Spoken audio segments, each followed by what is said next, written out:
नमस्कार, मैं doctor Madhu Jain, SPC government college Ajmer, associate professor in economics. आज हम एमए फाइनल के paper economics of growth and development में एडम स्मिथ के सिद्धांत का विवेचन करेंगे। The classical model of Adam Smith. हम जानते हैं कि एडम स्मिथ ने अपनी जो है वो जिन्हें हम अर्थशास्त्र का जनक या अर्थशास्त्र का पिता भी कहते हैं, उनकी विख्यात पुस्तक an inquiry into the nature and causes of wealth of nation, जो कि 1776 में प्रकाशित हुई थी, मुख्यतः आर्थिक विकास की समस्या से ही संबंध थी। यद्यपि एडम स्मिथ ने अपने आर्थिक विचारों के बारे में आर्थिक विकास के संबंध में व्यवस्थित सिद्धांत प्रतिपादित नहीं किया, परंतु बाद के अर्थशास्त्रियों ने सुव्यवस्थित सिद्धांत बनाया है। एडम स्मिथ के सिद्धांत की व्याख्या हम निम्न प्रकार से कर सकते हैं। नेचुरल लॉ या प्राकृतिक नियम। एडम स्मिथ कहते हैं कि आर्थिक मामलों में एडम स्मिथ प्राकृतिक नियम में विश्वास करते थे। वे मानते थे कि प्रत्येक व्यक्ति अपने हित का श्रेष्ठतम निर्णायक और उसे अपने हित का पालन करने में स्वतंत्र छोड़ देना चाहिए, और उनका ये मानना था कि इसके पालन में कोई अदृश्य हाथ प्रत्येक व्यक्ति का मार्ग प्रदर्शन करता है जो बाजार तंत्र को चलाता है। स्मिथ का यह भी कहना था कि प्रत्येक व्यक्ति को स्वतंत्र छोड़ दिया जाए तो वह अपने धन को अधिकतम बनाने का प्रयत्न करेगा। अतः यदि सब व्यक्तियों को स्वतंत्र छोड़ दिया जाए तो वह कुल धन को अधिकतम बनाएंगे, और इस प्रकार से एडम स्मिथ इस बात का घोर विरोध करते थे कि उद्योग और वाणिज्य में सरकार को किसी भी प्रकार का हस्तक्षेप करना चाहिए। वो कट्टर स्वतंत्र व्यापारी और आर्थिक मामलों में अबंध यानी स्वतंत्रता की नीति के समर्थक थे। अदृश्य हाथ का तात्पर्य अर्थात पूर्ण प्रतियोगी बाजार में संतुलन स्थापित करने वाला तंत्र जो कि राष्ट्रीय आय को अधिकतम बनाता है। इस प्रकार से एडम स्मिथ जो है प्राकृतिक नियम पर विचार करते थे।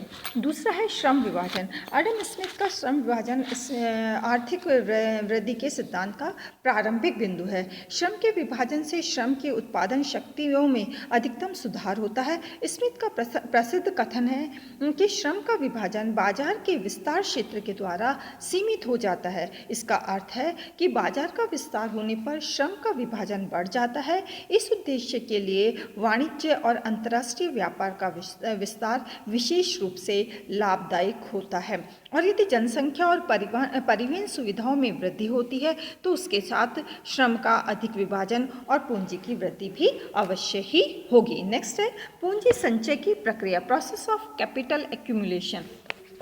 स्मिथ इस बात में भी बल देते थे कि पूंजी संचय को आर्थिक विकास की एक आवश्यक शर्त माना जाए। इसलिए आर्थिक विकास की समस्या लोगों की अधिक बचत करने और देश में अधिक निवेश करने की योग्यता पर निर्भर थी। इस प्रकार बचत की दर से निवेश की दर निर्धारित होती थी और संपूर्ण बचतें निवेशित कर दी जाती थी, जैसा कि स्मिथ मानते थे।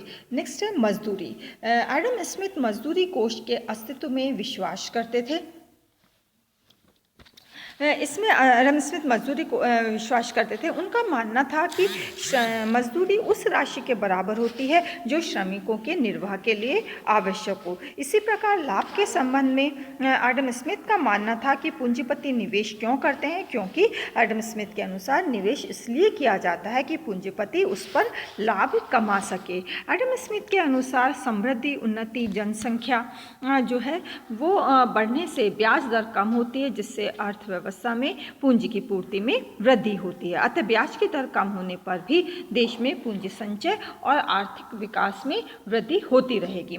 लगान के संबंध में उनका विचार था कि आर्थिक प्रगति से मुद्रा और वास्तविक लगानों में वृद्धि होती है और राष्ट्रीय आय के लगान भाग में बढ़ोतरी होती है। ऐसा इसलिए कि पूंजीपतियों का हित समाज के सामान्य हित से जुड़ा हुआ होता है।